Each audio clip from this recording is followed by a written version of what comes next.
So again, someone did the mistake.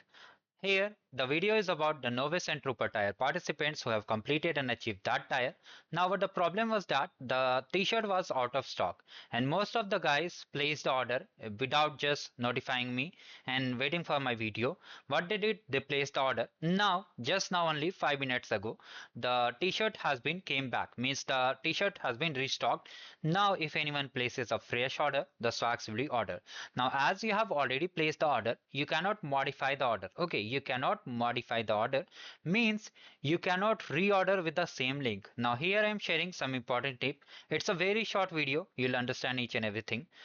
You must have placed the order. What you need to do, from the same email in which you have received the price email, okay, you need to mail to this email, okay, this email, or just check the bottom of the mail size of the form URL.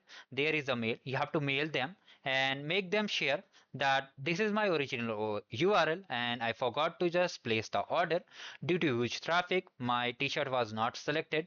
Can you please add t-shirt to my cart? Basically, they will manually add it, or they will just reset the counter, means you'll be getting a same link and you'll be able to place the order. So contact them as soon as possible before the counter closes so that you are able to claim the swags.